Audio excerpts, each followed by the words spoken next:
Rasanya kayak lagi ujian dokter nih. Saya ujiannya beneran loh waktu itu. Wow. Beneran. Enggak pakai joki kita, Pak.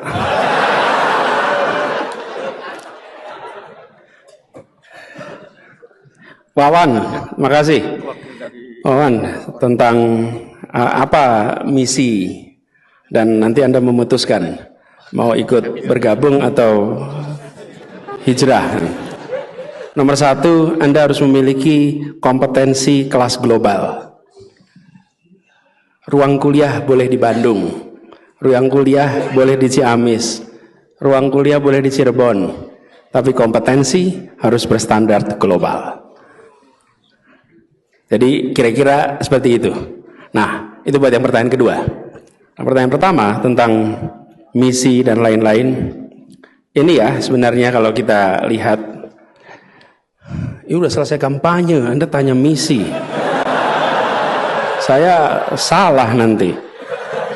Tapi saya ingin katakan, Anda boleh bandingkan di dalam dokumen statement mission, kata teknologi itu diucapkan 38 kali dalam dokumen kita.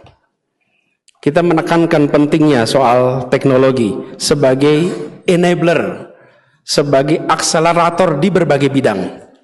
Dan selalu pesannya adalah teknologi itu jadi equalizer untuk Indonesia. Jadi pembuat penyetaraan, jangan teknologi justru meningkatkan ketimpangan.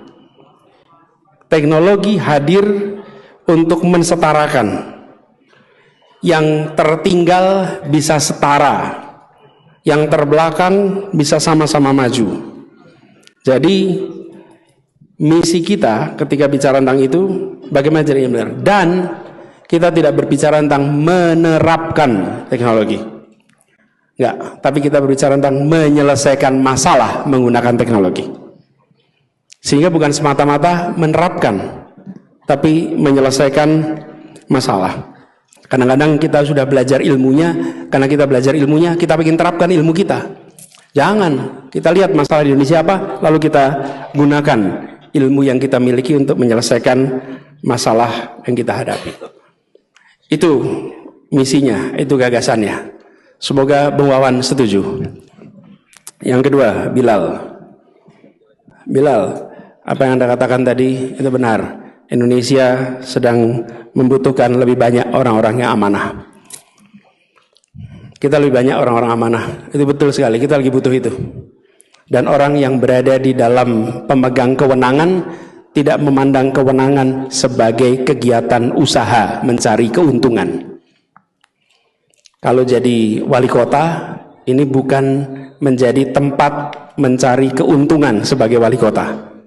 Jadi gubernur gitu, apalagi presiden. Di semua tempat. Seringkali sekarang ini memegang kewenangan dijadikan sebagai kesempatan untuk meningkatkan kemakmuran. Karena itu, kalau terjadi demosi, diganti, dianggap malapetaka. Kalau tidak menganggap pekerjaan di pemerintahan itu sebagai cara untuk meningkatkan kekayaan, maka terjadi rotasi, rileks saja. Tapi kalau itu dianggap sebagai cara meningkatkan kekayaan, itu masalah.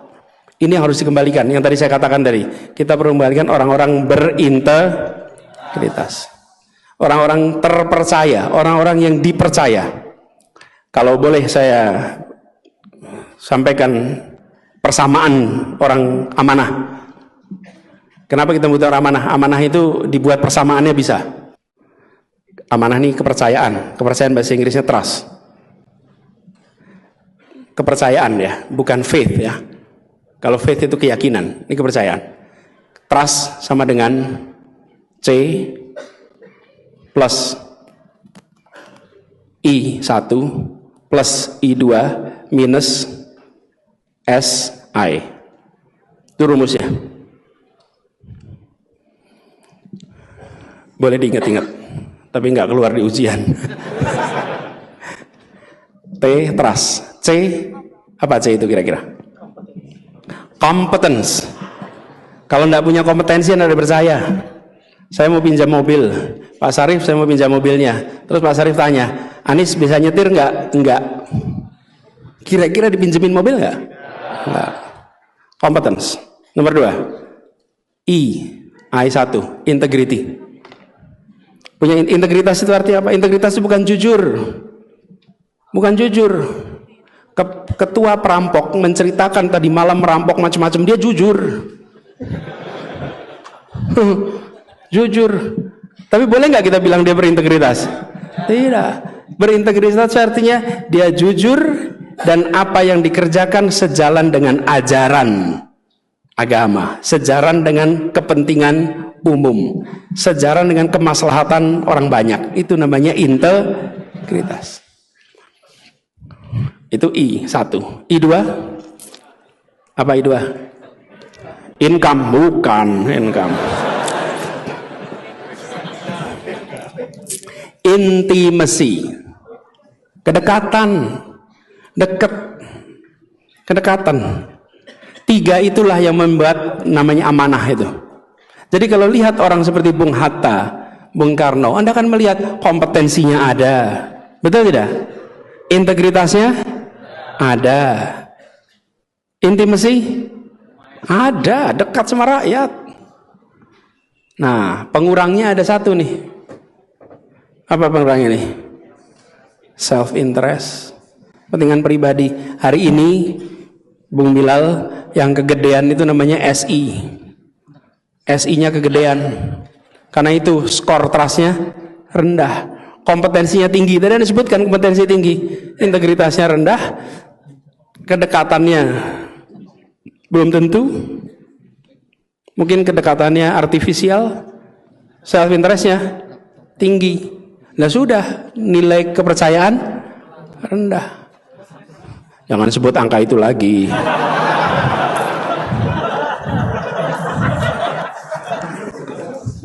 Saya aja nggak ngulang, nanti masalah nanti kan. Nah, jadi saudara sekalian, kita jaga itu semua. Apa yang dikatakan Bilal itu benar. Saya ingin sampaikan satu hal yang hilang di Republik ini. Selain itu adalah meritokrasi. Meritokrasi.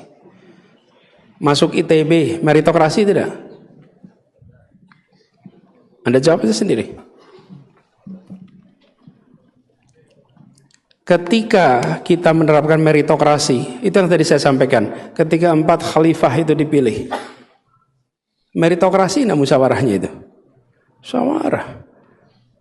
Ketika Abu Bakar As-Siddiq radhiyallahu anhu dipilih, itu berdasarkan suro. Sayyidina Umar, Sayyidina Uthman, Sayyidina Ali, itu meritokrasi, rapat, diskusi, dicari yang terbaik di antara semua. Bahkan ketika Sayyidina Umar menjelang wafat, dia mengatakan jangan sampai anak saya ikut di dalam salah satu calon pengganti saya. Sayyidina Ali mengatakan jangan sampai anak saya ikut di dalam salah satu pengganti saya.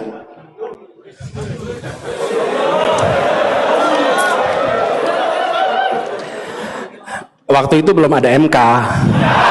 Ya.